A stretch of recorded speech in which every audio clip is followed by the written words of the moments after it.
Mendikbudristek Satrio Sumantri Projonegoro telah berdamai dengan ASN Neni Herlina pada Senin 20 Januari malam seusai konsiliasi.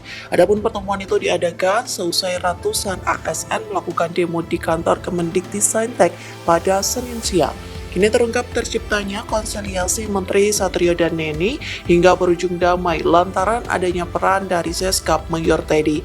Hal itu disampaikan salah satu pihak yang hadir dalam konsiliasi tersebut kepada redaksi tribunnews.com.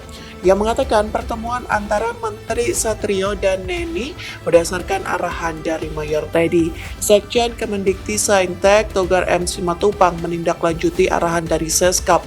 Togar langsung menghubungi Neni melalui telepon untuk mengundangnya hadir dalam pertemuan di rumah Menteri Satrio. Lantas dalam pertemuan tersebut baik Neni dan Satrio Download Tribun X sekarang, menghadirkan lokal menjadi Indonesia.